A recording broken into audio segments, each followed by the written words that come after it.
एक मिनट दाना जी, सॉरी, हम लोग क्यों डिस्टेंस बता रहे 6/8? अगर सही मायने में बात करूँ, अगर 6/8 पे आप लगाएंगे, मेरा तो कहीं ना कहीं शीट कम बिकेगा, मुझे ज्यादा शीट जितना बिकेगा उतने ज्यादा पैसे देती है कंपनी। जाहिर सी बात है, आप सब समझते हैं, समझदार किसान बैठे हैं यहाँ पे, लेकिन हम फिर भी क्यों बता रहे हैं 6/8? सर 6/8 पे करो, 7/9 पे करो, 8/8 पे करो, 8/10 पे करो, क्योंकि सूर्य का प्रकाश जब तक जमीन पे नहीं टकराएगा तब तक प्रकाश संश्लेषण की क्रिया नहीं बनेगी हिंदी भाषा में, तो पौधा भोजन नहीं बनाएगा। हम लोग क्या कर रहे हैं, नंबर ऑफ प्लांट ज्यादा लगा देते हैं, एक तो खर्चा ज्यादा बैठ रहा है, स्प्रे का खर्चा ज्यादा बैठ रहा है, छोटे छोटे जो फ्रूट है वो तुड़ाई के खर्चे ज्यादा हो रहे हैं, तो स्पेसिंग का हम लोगों को स्पेशल ध्यान रखना है। दूसरा, तानाजी ने कुछ फोटो दिखाए थे आप लोगों को, इंसेक्ट नेट पपाया, हम लोग फिर भी कोशिश कर रहे हैं पपाया की ग्रोथ भारत में जिंदी रहे, लेकिन एक प्रकार से देखें तो हमने पपाया को मास्क लगा दिया ना हमने पपाया को, क्योंकि इंसेक्ट नेट में कर रहे तो मास्क लग गया, कोरोना में भी मास्क लगा दिया, ध्यान रख लेना इस चीज को।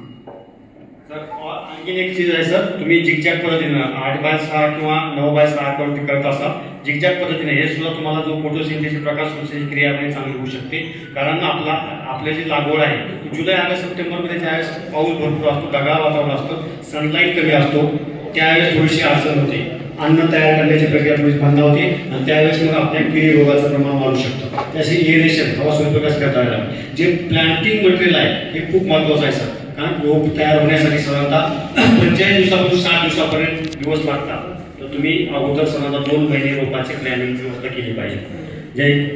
हे आपला लागवडचा जो सीझन आहे सर्वात महत्त्वाचा एप्रिल मेचा जून आहे, एप्रिल मे हाय टेम्परेचरचा एरिया आहे आणि आपल्यामध्ये जवळपास 40-45 टेम्परेचर असतं। हे लागवड करत असताना आपण चिखल पद्धतीने लावायला पाहिजे, जेणेकरून रोप आपलं सक्सेस मॉर्टिलिटी 0% होऊ शकते। जे आपण बेड चांगले भिजवले, गड्डा घ्या, तिथं पाणी होता, त्या पाण्यामध्ये चिखलात लावत असताना त्याला दक्षिण साईडला पूर्ण झुकवून द्या, म्हणजे हे रोपाचे मॉर्टिलिटी तुमची 0% येते।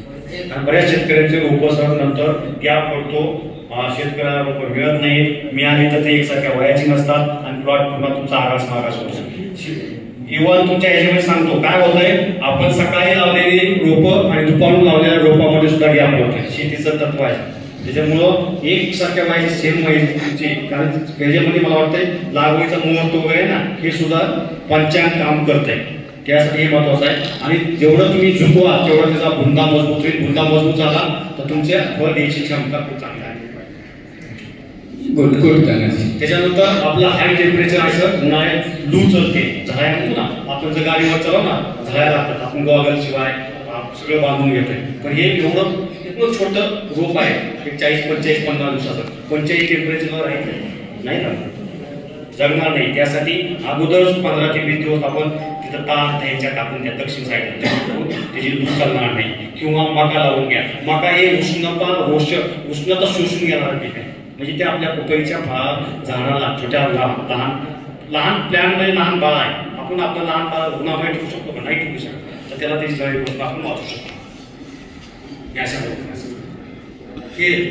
बऱ्याच वेळा शेतकरी कुठले पिकं घ्यायचे, काही शेतकरी काही आता अद्रकमध्ये पपईचं पीक चांगलं यशस्वी घेत आहेत, काही लोक मग भुईमुगामध्ये घेत आहेत, काही लोक काही शेतकऱ्यांचे अनुभव हरभऱ्यामध्ये सुद्धा खूप चांगल्या पद्धतीचे घेत आहेत सर। पपई आणि केळीचं रोटेशन म्हणजे तुमचं पीक फेरफार तर चालतेच, पण मिश्र पीक सुद्धा काही शेतकरी घेत आहेत।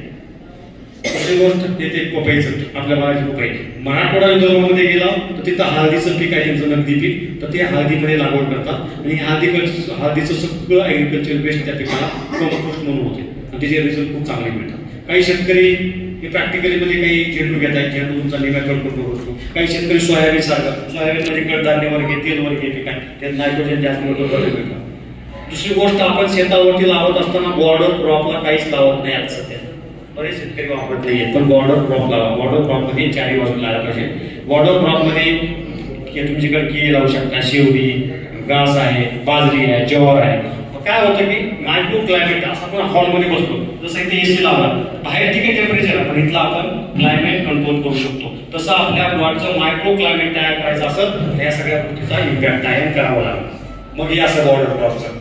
चारही बाजूने एक साधारणतः 2 किंवा 3 लाईनचं बॉर्डर क्रॉप पाहिजे, जेणेकरून कुठली कीड आली तर त्या बॉर्डर क्रॉपवरती आपल्या मेन पिकापर्यंत पोहोचणार नाही. जसं आपल्या देशाच्या सीमेवरती बॉर्डरला सैनिक आहेत ना, कुठला शत्रू आतमध्ये येऊ देत नाही, तसं ते आपले हे आहे. दुसरी गोष्ट त्याच्यामध्ये ड्रीपचं मॅनेजमेंट डबल लॅटरल पाहिजे.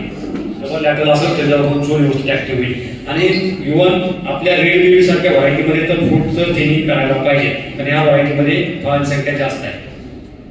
हे तुमच्या रसवशी पिढी ह्याला सगळं मॅनेजमेंट करायचं असतं, पेस्ट मॅनेजमेंट. परत तिथं जमिनीचं आरोग्य येतं, बॅलन्स न्यूट्रिशन द्यायला पाहिजे. बॅलन्स म्हणजे अंदाजपंचे रुपयाची आवश्यक आहे, जेवढं पाहिजे त्या वेळेत देणं गरजेचं आहे. त्यासाठी हे प्रोटेक्टेड सेमी प्रोटेक्टेड कल्टिव्हेशनची मेथड वापरणं, हे स्टिकी ट्रॅप वापरणं, बायोलॉजिकल कंट्रोल जे उमेश बायोटेक एक्सप्लेन करणार आहे. बायोलॉजिकल कंट्रोल म्हणजे गव्हर्नमेंटनं माहिती आहे ना, जैविक खतांचा वापर करा असं गव्हर्नमेंट आपल्याला अप्लाय करतोय, आव्हान करतोय. आणि रासायनिक खताची किमती त्यासाठीच वाढलेली आहे. रासायनिक खतं पुढे जाऊन ती बंद करणार आहेत किंवा बॅन करतील, कारण शेतकऱ्यांना ऑलरेडी त्याचा वापर कमी करायचा.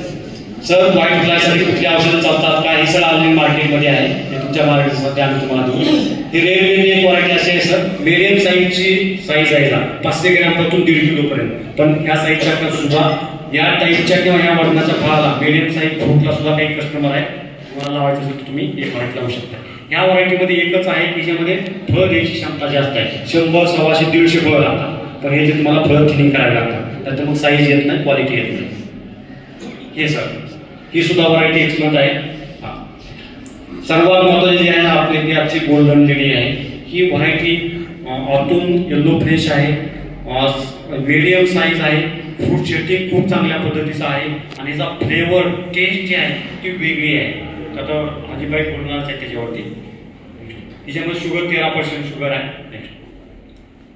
सर हे बघा, हे सगळे इन्सेक्ट नेट हाऊसमध्ये गेल्या वर्षी जे होते आम्हाला एकदम क्वालिटी फ्रूट मिळाले, व्हायरस फ्री होते.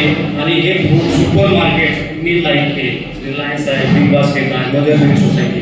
सर हे पद्माकर पाटील शिकून आलेले आहे, ते पण बोलणार आहेत. हा त्यांच्या प्लॉटचा पिक्चर आहे. पद्माकर पाटील तळेचे शेतकरी आहेत, प्रगतशील आहेत. त्यांनी पण त्यांच्याकडे गोल्डन लेडी आहे, त्यांचा पण प्लॉट हा हार्वेस्ट झाला आणि अतिशय सुंदर. त्यानंतर जे दुसरे शेतकरी आहेत आपले समीर चौधरी दुर्गिरेचे, नजीबाईचे काही पद्धती गेलेले होते. आपण स्टिकर लावून हा माल सगळा दिल्लीला गेलेला आहे. सर हे दिल्ली मार्केटचा अभी